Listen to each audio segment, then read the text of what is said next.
قرآن کہتا ہے کہ جب آخرت میں پورے لوگوں سے حساب و کتاب ہوگا تو وہ کہیں گے کہ اے اللہ تو ہمیں ایک بار دنیا میں دوبارہ بھیج دے تاکہ ہم تیرے پیغمبروں پر ایمان لائیں اور ہم تیری فرما برداری کریں۔ یہ مضمون قرآن مجید میں بہت مقامات پر آیا ہے۔ مشرک کہے گا واللہ ربنا ما کننا مشرکین، اللہ کی قسم ہم تو شرک کرتے ہی نہیں تھے۔ تو گنہگار کہے گا ان تقول نفس یا حسرت علی ما فرطت فی جنب اللہ، ہائے افسوس کہ میں اللہ کے بارے میں بہت سخت کوتاہی میں مبتلا رہا۔ یعنی قرآن بیان کرتا ہے نا کہ تمہاری کیفیت کیا ہوگی اس وقت، بلکہ قرآن یہ بیان کرتا ہے جب موت کے وقت تم برزخ کی زندگی اپنی آنکھوں سے دیکھو گے تو اس وقت تمہاری کیا کیفیت ہوگی۔ دیکھیں، ایک تو مرتا ہوا انسان ہمیں نظر آ رہا ہوتا ہے، لیکن ایک مرتے ہوئے انسان کو بھی کوئی کچھ نظر آ رہا ہوتا ہے جو ہمیں نظر نہیں آتا اور نہ وہ ہمیں بتا سکتا ہے۔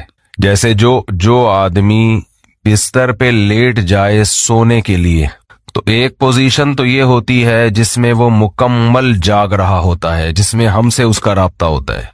ایک پوزیشن یہ ہوتی ہے جس میں وہ گہری نیند سو رہا ہوتا ہے، اس کا ہم سے رشتہ ڈسکنیکٹ ہو چکا ہوتا ہے، ہم سے کوئی رابطہ اس کا نہیں ہوتا۔ ہم اسے ہنسنے کی بات کریں ہنسے گا نہیں، رلانے کی بات کریں روئے گا نہیں، کتنی خطرناک خبر دیں اس پر کوئی اثر نہیں ہوگا۔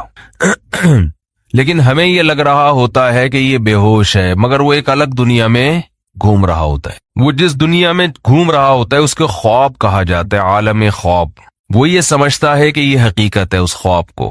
اچھے خواب بھی ہوتے ہیں، برے خواب بھی ہوتے ہیں۔ بعض اچھے خواب ایسے ہیں آنکھ کھلتی ہے تو انسان افسوس کرتا ہے، یار میں تو سمجھ رہا تھا یہ سچی مچی کا ہو رہا ہے میرے ساتھ۔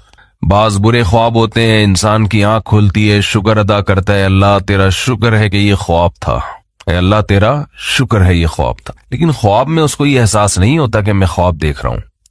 تو ایک کنڈیشن تو یہ ہے جس میں وہ بالکل ہم سے منقطع ہو چکا ہے، ایک کنڈیشن یہ ہے جس میں وہ ہم سے رابطے میں، ایک اس کے درمیان کی کنڈیشن ہوتی ہے جس کو میں پیار سے بٹوین کنڈیشن کہتا ہوں۔ کہتے نہیں انگلش میں اس کو بٹوین، لیکن درمیان ہے نا، دیسی انگلش ایسے ہی ہوتی ہے، کوئی بھی لفظ ادھار لے کے کہیں بھی لگا دو۔ تو بالکل درمیانی کنڈیشن کیا ہوتی ہے جس میں وہ آدھا جاگ رہا ہوتا ہے اور آدھا سو رہا ہوتا ہے۔ کچھ یہاں کی بھی سن رہا ہوتا ہے، ہمیں لگتا ہے کہ یہ سویا نہیں ہے ابھی، لیکن تھوڑا غائب دماغ بن چکا ہوتا ہے، کچھ چیزیں اس کو وہاں کی خواب کی نظر آ رہی ہوتی ہیں۔ بالکل یہی کنڈیشن قرآن و سنت سے پتہ چلتا ہے کہ جب انسان کی موت واقع ہونے والی ہوتی ہے تو ایک کنڈیشن یہ ہوتی ہے جس میں وہ مکمل حی ہے، مکمل زندہ ہے، جس میں وہ ہم سے بات چیت کر رہا ہوتا ہے۔ ایک کنڈیشن یہ ہوتی ہے جس میں وہ مکمل اس کی ڈیتھ ہو چکی ہوتی ہے، اس میں ہمارا اس سے کوئی رابطہ نہیں ہے، اس پہ جو گزر رہی ہے وہ جانے اور اللہ جانے۔ جیسے حضرت عمر نے فرمایا نا کہ حدیث میں آتا ہے نا کہ جو برا آدمی ہے جب اس کی میت کو قبر کی طرف لے کر جاتے ہیں تو کہتا ہے کہ تم مجھے کہاں لے کے جا رہے ہو، اور اچھے آدمی اچھا کیا کہتا ہے، مجھے جلدی لے کر جاؤ۔ یہ برزخ کی باتیں ہیں جو وہ خود دیکھ رہا ہے۔ لیکن ایک حالت مرنے والے کی ایسی ہے جس میں وہ آدھا عالم برزخ میں اور آدھا عالم دنیا میں۔ اس کنڈیشن کو سکرات موت کہا جاتا ہے۔ سمجھ رہے ہیں بات کو؟ کیونکہ یہاں شرعی احکام چینج ہو جاتے ہیں۔ شریعت میں کچھ احکام ایسے ہیں کہ ابھی اس کا حکم کچھ اور ہے، مرنے کے بعد کچھ اور ہے۔ تو جب انسان مکمل حیات میں ہو تو اللہ نے اس کے لیے توبہ کا دروازہ کھولا ہوا ہے، چاہے اس کو 100% یقین ہو جائے کہ میں نے کل مرنا ہے یا 1 گھنٹے بعد مرنا ہے، لیکن توبہ کا دروازہ اس کے لیے بولے کھلا ہوا ہے۔ ایک آدمی نے ساری زندگی گناہوں میں گزاری، کفر میں، الحاد میں، شرک میں، خدا کا انکار کرتا رہا، اللہ کے ساتھ شرک کرتا رہا، شراب پیتا رہا، زنا کرتا رہا، 90 سال گزار دیے اس نے۔ اب اسے ڈاکٹروں نے بتایا کہ آپ کی ڈیتھ ہونے والی ہے، آپ کینسر کے مریض ہیں، آپ کا زہر یہاں تک پھیل گیا ہے، یا کوئی اور بیماری ہے جس میں زہر پھیلتا ہے، یہاں تک پھیل گیا کہ 24 گھنٹے میں کے اندر آپ کی ڈیتھ ہو جائے گی۔ یہ بھی اب توبہ کرے گا تو اللہ اس کی توبہ قبول کریں گے۔ یہ اللہ کا وعدہ ہے. دل سے کرے توبہ. یہ والی توبہ نہ ہو کہ اگر نہیں مرا تو ٹھیک ہے پرانا اسٹائل، مر گئے تو توبہ تو کی بھی ہم نے. وہ بھی پھانسی والا بھی ایسا ہی ہے. 90 سال میں اس کو پھانسی کی سزا سنا دی گئی. یہ پھانسی والی مثال اور آسان ہے. اس کو پھانسی کی سزا سنا دی گئی اور اسے بتایا گیا کہ 6 مہینے بعد آپ کو ہینگ کر دیا جائے گا، لٹکا دیا جائے گا. یہ بھی ظلم ہے انسان پر پھانسی کی سزا دینا. بہت عذاب والی موت ہے جو گلا دبا کے ہوتی ہے. اسلام نے حکم دیا جس کی سزا قتل ہے اس کو تلوار سے سر قلم کیا جائے. اس میں تکلیف کم ہوتی ہے. جب تلوار لگتی ہے نا اس کے یہاں مجرم کے، تو سب سے پہلے اس کا دماغ کا اور باڈی کا کنیکشن ختم ہو جاتا ہے، تو تکلیف کا احساس ختم، لیکن وحشت بہت ہوتی ہے. مقصد تھا شریعت کا کہ لوگ جرم سے باز آ جائیں، تو ایسا طریقہ اسلام نے رکھا ہے کہ دہشت بہت بیٹھ جائے لیکن مجرم کو تکلیف کم سے کم ہو. تو جب سر پہ اس کے مجرم کے تلوار لگتی ہے تو وہ سر کھوپڑی وہاں جا کے گری، تڑپتا بہت ہے، بلیڈنگ ہوتی ہے. اور اسلام میں یہ بھی حکم ہے کہ پھانسی کی سزا بند کمرے میں نہ دی جائے، یعنی قتل کرنے کی سزا، بلکہ یہ کھلے عام چوک میں دی جائے.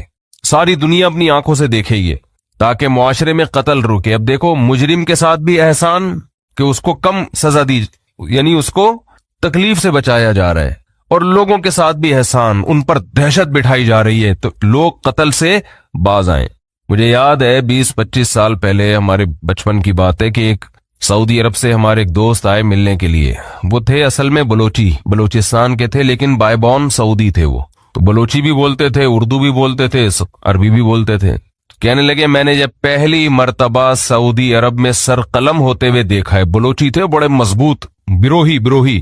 کہہ رہے میں 2 گھنٹے ایسے کانپتا رہا ہوں لاش کو دیکھ کے نا، جو سر قلم کیا ہے، تو 2 گھنٹے میں ایسے خوف سے کانپتا رہا ہوں. تو بتاؤ جس نے یہ منظر دیکھا ہو وہ کبھی کسی کے قتل کا سوچ سکتا ہے جب اس کو پتا ہو کہ میرا بھی انجام ہوگا؟ خیر بات کہاں سے کہاں چلی گئی جی. ہاں میں یہ عرض کر رہا تھا کہ ڈاکوؤں پر شریعت نے رحم نہیں کیا ہے. خیر میں یہ عرض کر رہا تھا کہ ایک شخص 90 سال کی عمر، اس کی ساری زندگی قتل میں گزری، ڈکیتیوں میں گزری، ظلم میں گزری. کورٹ نے فیصلہ کیا جو کہ نہیں کرتی عام طور پہ، لیکن کر دیا کہ اس کو پھانسی پہ لٹکایا جائے گا. 6 مہینے بعد لٹکایا جائے گا. اسے لوگوں نے آ کے بتایا توبہ کر لے، گناہ سے معافی. یہ کہہ رہے نہیں کروں گا توبہ میں. وہ 6 مہینے بھی اس نے گزار دی، کفر بکتا رہا، کوئی خدا نہیں ہے، کوئی مجھے دوبارہ رہائی ملی دوبارہ یہ کام کروں گا. یہاں تک کہ 1 ہفتہ رہ گیا، پھر اسے کسی مولانا صاحب نے کہا توبہ کر لے. کہہ رہے نہیں کروں گا توبہ. پھر 1 دن رہ گیا، پھر 1 گھنٹہ رہ گیا، پھر آخر کا 1 منٹ رہ گیا. اسے 6 مہینے پہلے بھی یقین تھا کہ مجھے قتل کیا جائے گا، لیکن توبہ نہیں کر رہی ہے اس چانس پہ کہ شاید رہائی ہو جائے. بعض لوگ زبان کے بڑے پکے ہوتے ہیں، چاہے وہ کافر ہی کیوں نہ ہو. کہتے ہیں جیسے ہم اندر سے ویسے ہی ہم باہر سے. جیسے نبی صلی اللہ علیہ وسلم کے چچا ابو طالب تھے نا، موت کے وقت کلمہ نہیں پڑھا. انہوں نے کہا نہیں، اب اگر میں پڑھوں گا لوگ کہیں گے ساری زندگی جس دین پر قائم رہے موت کے ڈر سے، تو میں نہیں پڑھوں گا کلمہ. جیسا جو میں ہوں اندر سے ویسے ہی میں کیا ہوں. ان کی ایک رائے تھی کہ میں جیسا رہا ہوں ویسا ہی رہوں گا میں. ہمارے نبی کو بہت افسوس ہوا، بہت غم ہوا. اللہ نے فرمایا انک لا تہدی من احببتا، اے محمد صلی اللہ علیہ وسلم جس سے آپ کو محبت ہے، ہدایت کا اختیار آپ کے ہاتھ میں نہیں ہے. یہ نہیں کہ آپ کو جس سے محبت ہے آپ اس کو ہدایت بھی دے دیں، یہ نہیں ہو سکتا. ہدایت تو جو چاہے گا اسے ملے گی، اور یہ اللہ کے ہاتھ میں ہے. حضرت بلال کا نبی سے کوئی رشتہ نہیں، غلام، رنگ بھی سیاہ، قوم بھی الگ، غلام. ان کو ہدایت مل گئی، چاہت تھی ان کے دل میں، طلب تھی. تو بعض ایسے ہوتے ہیں کہ وہ اقرار نہیں کرتے، وہ کہتے ہیں موت کے وقت بھی ہم نہیں. حالانکہ موت کے وقت ان کو یہ ہوتا ہے کہ شاید اسلام نے جو کچھ کہا ہو وہ سچ کہا ہو، لیکن وہ کہتے ہیں نہیں، جس پہ ہم زندگی میں رہے اسی پہ رہیں گے. تو یہ جو 90 سالہ شخص تھا جس نے سینکڑوں انسانوں کو قتل کیا، ہزاروں کو قتل کیا، خدا سے بغاوت کی، اللہ کے وجود کا انکار کیا، اس سے بڑا مجرم دنیا میں کوئی نہیں ہو سکتا تھا. اسے بتایا گیا 6 مہینے بعد تمہیں لٹکا دیا جائے گا. لوگوں نے کہا توبہ کر لے، اس نے کہا کہ نہیں، کیونکہ اس کو یہ تھا کہ شاید میں رہا ہو گیا، 1% چانس ہے، تو میں نے تو وہ بدماشیاں دوبارہ کرنی ہے، پھر میں کس منہ سے لوگوں کے پاس جاؤں گا. لوگ کہیں گے اچھا پہلے اسلام باطل تھا اب اسلام صحیح ہو گیا. تو اس نے ڈیلے کی، اس نے کہا نہیں. یہاں تک کہ اس کو لٹکانے میں 1 منٹ باقی ہے، 1 منٹ. اس کو یقین ہو گیا میری زندگی صرف کتنی دیر کی ہے، 1 منٹ کی. اب رہائی کی تمام اپیلیں مسترد ہو چکی ہیں، لیکن ہے پورا زندہ، ابھی عالم برزخ کو اس نے اپنی آنکھوں سے دیکھا نہیں. اب اگر یہ توبہ کر لے، بالکل پھانسی کے پھندے کی طرف جا رہا ہے، اس کو جلاد لے کے جا رہا ہے لٹکانے کے لیے، یہاں تک کہ اس ٹول پہ اس کو کھڑا کر دیا، این اس وقت بھی اگر یہ توبہ کرے گا تو اللہ کا وعدہ ہے اس کی توبہ اللہ قبول کرے گا. لیکن اس توبہ میں شرط یہ ہے کہ یہ دل میں ارادہ ہو کہ اگر بالفرض چھوٹ گیا میں، قدرت کی طرف سے کچھ بھی ہوگی، تو میں دوبارہ پرانی زندگی کی طرف نہیں لوٹوں گا. یہ دل کی حالت تو اللہ ہی جانتا ہے نا. یہ پکا عزم دل سے ہو اور زبان سے اقرار کرے کہ اللہ میں اسلام کو قبول کرتا ہوں، میں تیرے وجود کا قائل، تیری توحید کا قائل، تیرے پیغمبروں کا قائل، مجھے اگر رہائی مل گئی تو میں دوبارہ اس پرانی زندگی کی طرف نہیں آؤں گا. حالانکہ رہائی ملنے کا کوئی چانس نہیں ہے. قرآن سے، صحیح احادیث سے، متواتر احادیث سے اہل سنت والجماعت کا عقیدہ ہے کہ اس وقت 1 سیکنڈ کی توبہ اللہ اس کے تمام گناہوں کی دیوار کو گرا ڈالے گی. وجہ کیا ہے؟ اس نے ابھی تک آخرت دیکھی نہیں ہے. اللہ اس کو بخشنے کا بہانہ کیا تلاش کرے گا؟ ہو سکتا ہے فرشتے اعتراض کریں، اللہ اب تو موت کا یقین ہے، اس کو اس کی توبہ کس بات کی؟ اللہ کہیں گے موت کا تو یقین ہے، لیکن فرشتے اور آخرت اس نے اپنی آنکھوں سے غیب پر ایمان ہے، اور غیب پر ایمان اللہ قبول کرتا ہے. بہت سے لوگ اس کنڈیشن میں بھی توبہ نہیں کرتے، بلکہ زیادہ تر تو نہیں کرتے. بہت مشکل ہے بھائی بات سمجھانا کیسے کیا زیادہ تر لوگ اس کنڈیشن میں توبہ کرتے ہیں؟ بولو. نہیں کرتے. جاؤ ہسپتالوں میں کینسر کے مریضوں کو جا کے دیکھ لو، جیسے تھے ویسے کے ویسے ہی ہیں. غیر مسلموں کو دیکھ لو، بسترے مرگ پہ تڑپ رہے ہوتے ہیں. جو بت پرست تھا وہ بت پرستی میں ہی مرتا ہے، وہ پھر بھی نہیں کرتا توبہ. تو یہ بھی بہت 1% خوش قسمت لوگ ہوتے ہیں جو عین اس وقت میں توبہ کر لیں، ورنہ توبہ ہوتی نہیں ہے. اس ٹائم پہ بھی نہیں کرتے لوگ توبہ، دل سیاہ ہو چکے ہوتے ہیں وہ. اب دیکھو آخری 1 منٹ رہ گیا ہے، اگر آج وہ دل سے توبہ کر لے، وہ پھانسی کے پھندے پہ لٹکنے والا 1 سیکنڈ پہلے، یہاں تک کہ اس کے گلے میں پھندا لا کے ڈال دیا گیا، ابھی صرف رسا کھینچنے کی دیر ہے، اس دوران بھی اگر وہ توبہ کرے گا، یہ 1 سیکنڈ اس کی کروڑوں سال کی زندگی کو، فیوچر کو چینج کر دے گا. کیوں؟ ابھی تک اس نے اپنی آنکھوں سے دیکھا نہیں ہے، ابھی تک دیکھا نہیں ہے اس نے اپنی آنکھوں سے، غیب پر ایمان ہے. تو یہ اللہ کا وعدہ ہے، ان اللہ یقبل توبۃ عبدہ ما لم یغرغر.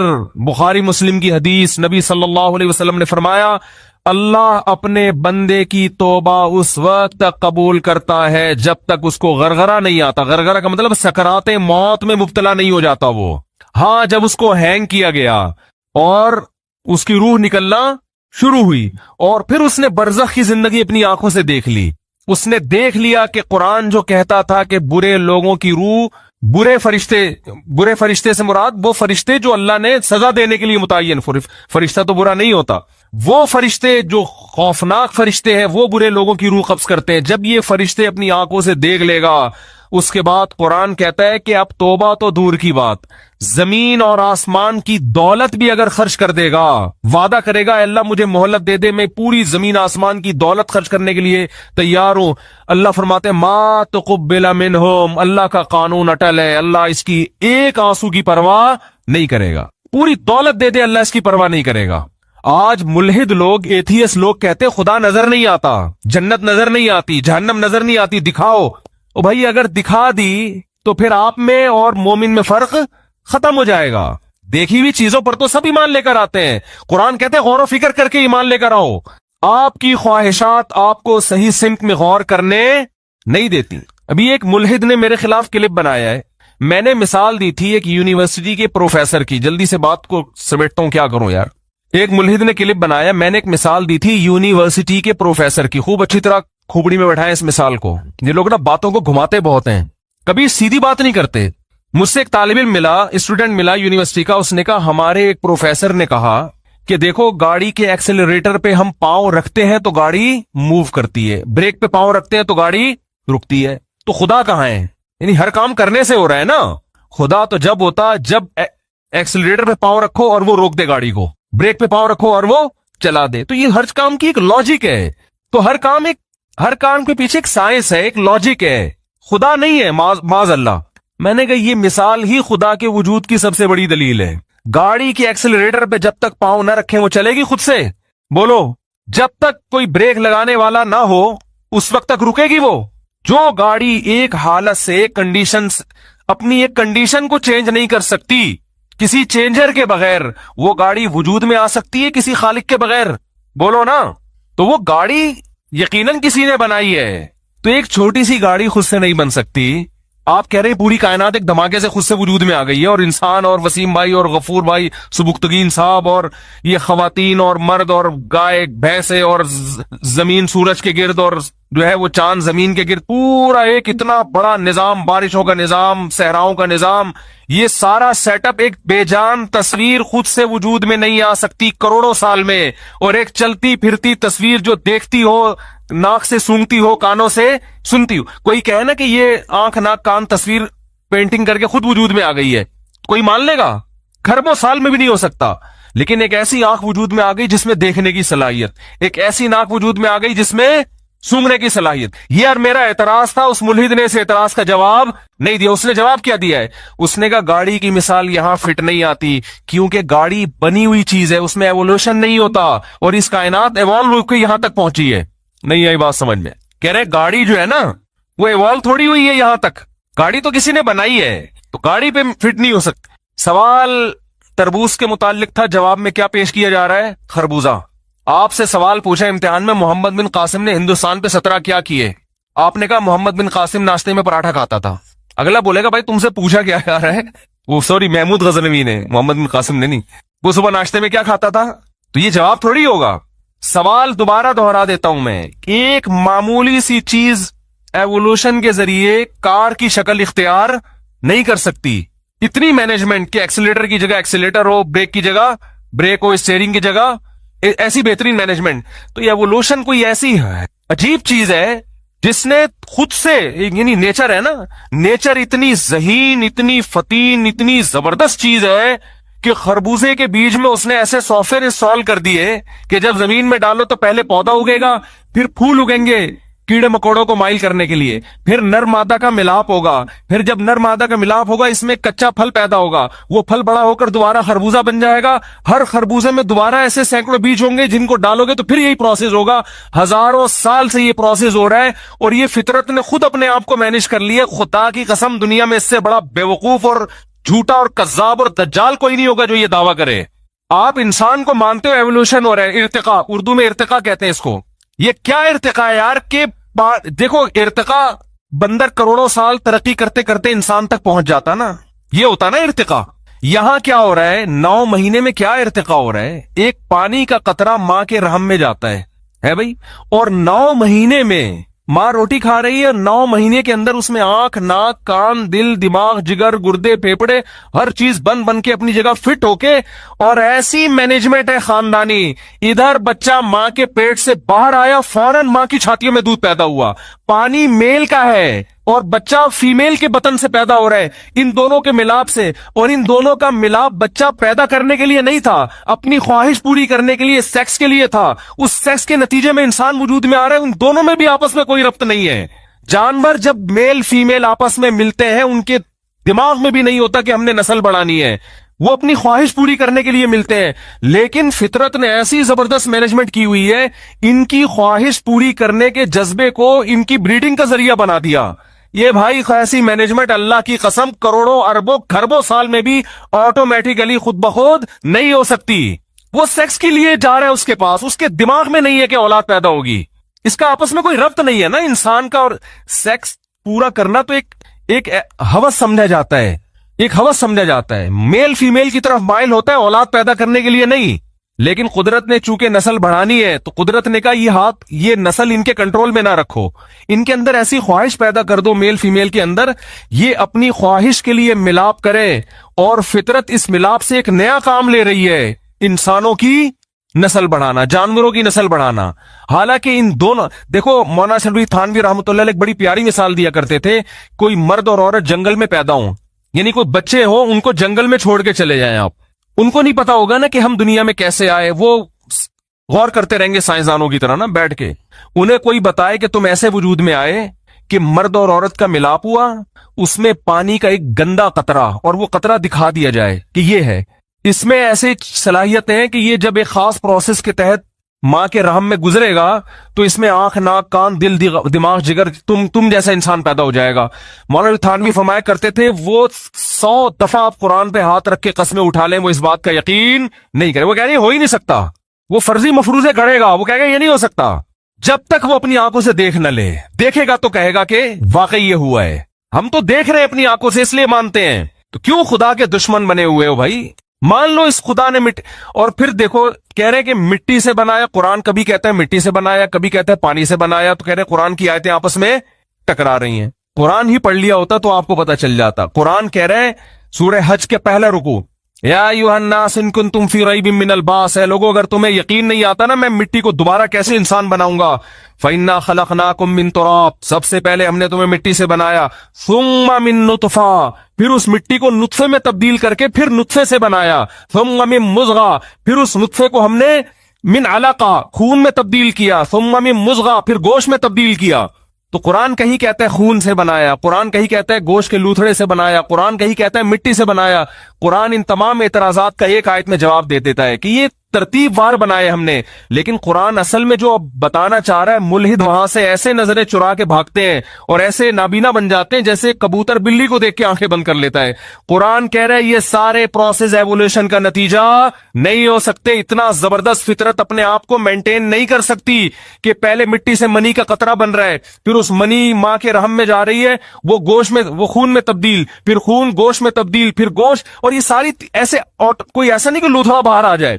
جب تک ماں کے پیٹ میں خوبصورت انسان تیار نہیں ہو جاتا, انتہائی بدبودار ہوتا ہے, جب تک وہ تیار نہیں ہوتا انتہائی خوبصورت بن کے باہر نکلتا ہے, اور ادھر نکلتے ہی ماں کی چھاتیوں کے اندر خدا دودھ پیدا کر دیتا ہے.